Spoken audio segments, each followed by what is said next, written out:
Hi guys, I'm Dr. Obehi Ekbadonsa. Everybody can call me Dr. Obi. It's been over a month since I posted on IG, and I have a valid reason.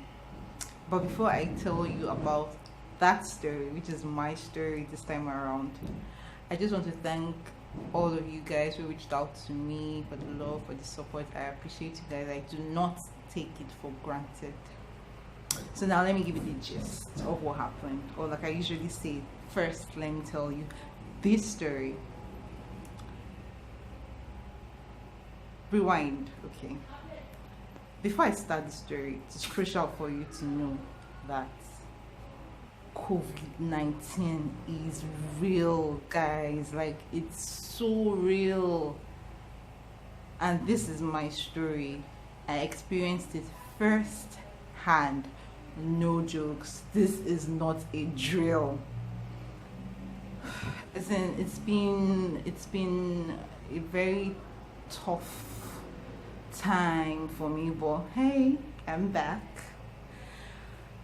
It all started towards the end of June, like I think the last week of June. It started with fever, high fever, and then we thought, okay, malaria. So we started ACTs as your usual anti-malaria combination. We went ahead and took injections, and it wasn't working.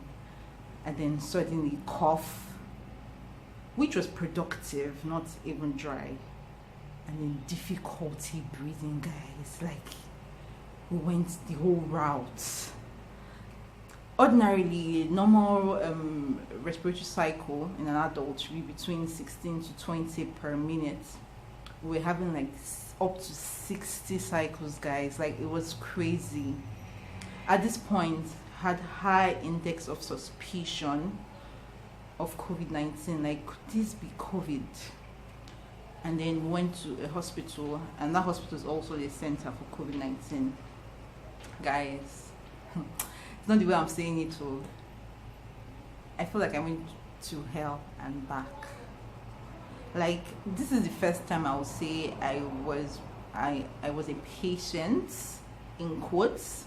Like, I was on the other side of the whole thing. Like, I was not the doctor, I was on the other side talking to another doctor, man. It is well in Nigeria. That's all I'll say about that. That's a story for another day. So we got to the hospital. Now they have a triage session where they could triage patients who they think is probably COVID-19 related, and then patients who they know do not have COVID symptoms to prevent spread and all of that. So first of all, got to the triage, and then we're triaged and we're tested, and we're told that the result will be out in like 24, 48 hours. And then because we had a high index of suspicion, we're now moved to the holding area. Guys, this holding area, if you ask me, it's hell itself. Like, hell. Now, I'm not saying the medical team were not doing their best with what they had available, but in this holding area, you feel like you're alone. Like, everybody now knows, okay, fine, high index of suspicion, so the level of attention you get is not par. It's not. But I don't want to talk about that today. We'll talk about that some other day. So at this point, oxygen level was low, was deteriorating. On O2, even on the O2, oxygen wasn't still. It was still below. Like, the oxygen level should be 94 and above without oxygen, and then with oxygen it should be 90 something. Like, but even with oxygen, it was still 70 something, 60 something. Medical people, you know what I'm talking about. Like, I was freaking out. I had cried my eyeballs out. Like, there was disorientation, talking left to right, like talking like insane. There was marked dehydration, concentrated urine. Like, it looked like the end, people. And then, hallelujah, the result came out. See, guys, before the result came out, some people were already saying, just pray it's not. In my mind, I'm like, let it just be COVID, so that we know that the next step is isolation and get treated. Instead of saying, okay, it's not COVID, then what is it? Because Yeah, you don't even want to know. Like, we have gone the whole route, and at that point, I just wanted it to be COVID. I just wanted a name to what was going on so it could be treated.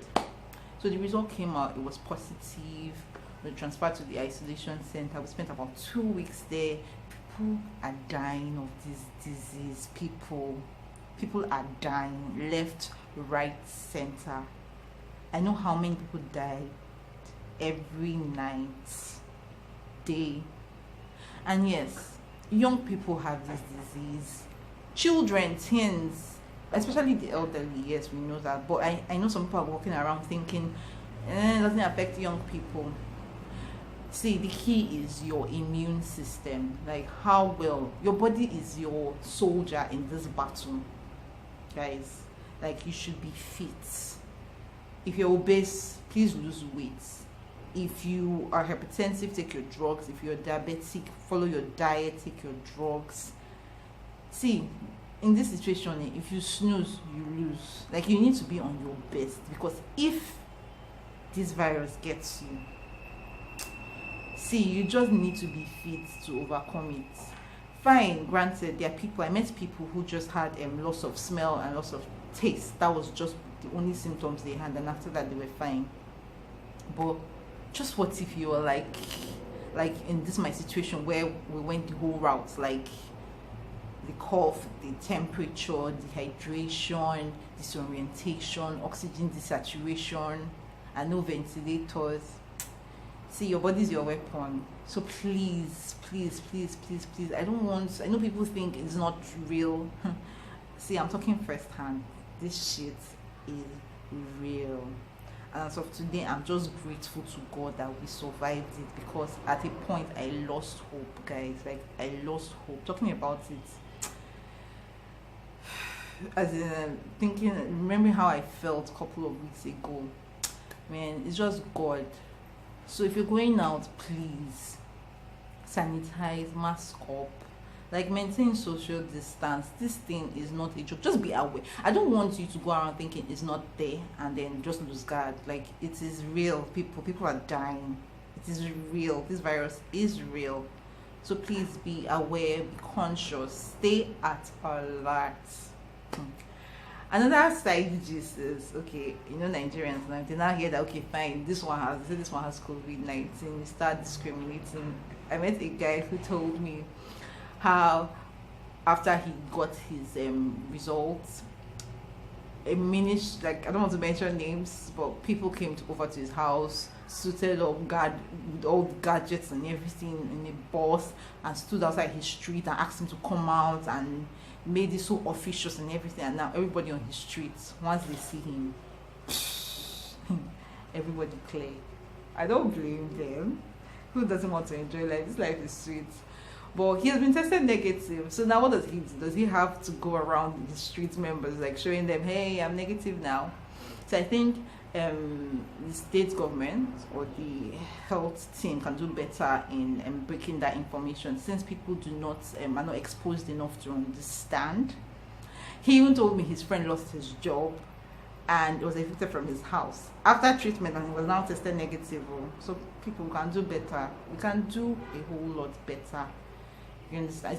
If you're working with someone who says they're COVID-19 positive, fine, they should give them time to heal. They should stay away, maintain your own social distance. I'm not saying you should go near them, but once they've been tested negative and they have a result to prove that you've tested negative, you could even call the center and you've tested negative. Please let them come back to work and continue their normal life. Today, people, I'm just grateful for life. I'm grateful for the love, the support, the messages I got from all you guys. My message today is COVID-19 is real. So please stay safe.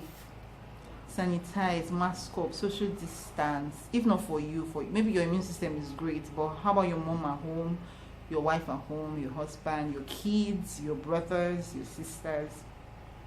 You don't want to carry this illness home and then be fine, and then someone else dies or doesn't make it out on your account. If we could walk around with that consciousness level, I think we'll all be fine. So, like I said, be fit, stay healthy, eat balanced diet, eat your fruits, meals rich in antioxidants, zinc, selenium, vitamin C, all the way. Do you understand? It's good for your immune system to be good. That would not necessarily prevent you from having COVID, but it will get your body ready to fight this virus if and when it happens. Also, I'm back and I'm happy to be back. I miss doing these videos. So if you really enjoyed watching, like, comment and subscribe. Thanks guys. Love you. Bye.